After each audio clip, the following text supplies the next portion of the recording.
I never expected her to remember my name, let alone everything else. The campus cafe was quiet that morning, just the hum of the espresso machine and the occasional clink of ceramic. The kind of place that felt like a pause button in a rush day. She was already there, sitting by the window with a stack of papers, the sunlight catching strands of her silvering hair. When our eyes met, it was brief, but enough to make the world tilt slightly off balance. "Your usual?" she asked, nodding toward the counter. No need for words beyond that. "Black coffee, 2 sugars." I smiled, folding a napkin between my fingers, suddenly aware of how close she'd leaned over the table to grab her cup. There was something unspoken in the way her hand brushed the edge, a hesitant intimacy I wasn't sure I should notice.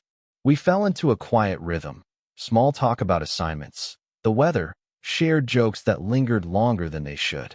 Moments when she'd catch my gaze and hold it just a second too long before looking away.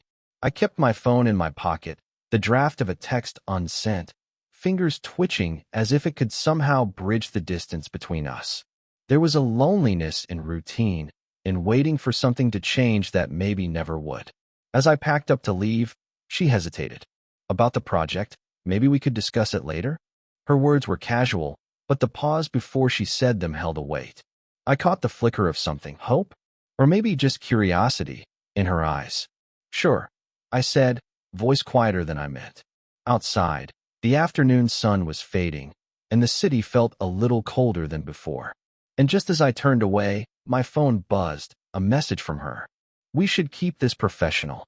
But the words hung oddly between us, because when she said it, she was still standing way too close. Full story in the link. Check the description. It was the late afternoon when the cafe quieted, just the hum of conversation fading into something softer.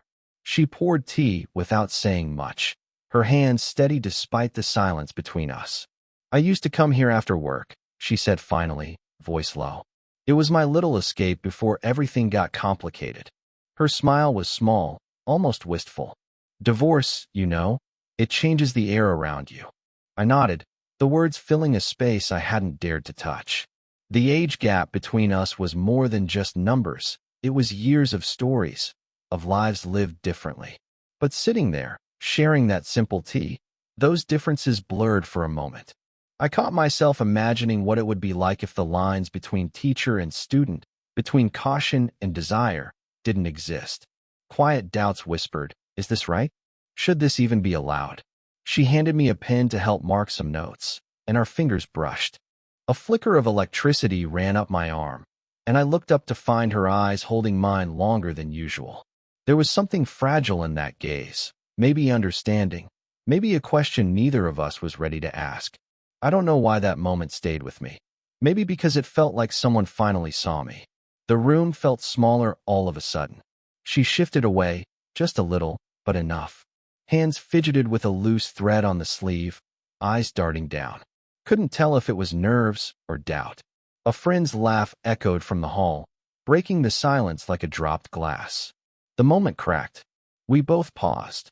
Words caught, hanging somewhere between what's said and what's meant. The cup trembled in my hand. She didn't meet my glance this time. Close enough to touch, but too far to reach.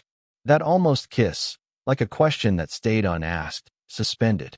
Maybe it wasn't about wanting or not wanting. Maybe it was just fear. And maybe that was the hardest part. It was just a walk, the kind that usually quiets everything down. But today, the silence felt heavy. I caught a glance of someone else laughing too close, too easy. A tightness settled in chest, that old knot. Jealousy, maybe. She noticed it. Pause. Words came out softer than expected. "Did you ever think about what it means, if this goes too far?" The question hung, fragile. Hands brushed, like maybe it was okay to cross the line. Or maybe not. And then, nothing but the quiet. Waiting for an answer that might change everything. The coffee was colder than usual. No text back. She stopped coming around. The easy smiles replaced by quiet nods. A name slipped out once, someone from the past. A child, maybe. I tried to reach, but the message stayed typed, unsent. Days passed like pauses in a song, missing notes. Hope flickered, then dimmed. Confusion tangled with wanting more. Then nothing but empty benches and closed doors. I didn't feel heartbroken. I felt paused, like life forgot to finish the sentence. The door clicked shut behind us. Silence stretched between words unspoken. Hands fidgeted, once, twice, then rested. Eyes caught in the dim light, searching. What if this changes everything? No answer. Just a slow, steady breath. A touch, a hand brushing the back of another's. Okay. Not a promise. Not a guarantee. Just a moment held, fragile and real. The morning settled into a quiet rhythm. 8:47 a.m. on the park bench, the same one by the old maple tree. Black coffee, 2 cups now, steaming in the early light. No grand declarations, just a shared smile that lasted a little longer. Tea brewed in the afternoons, soft warmth in both their hands.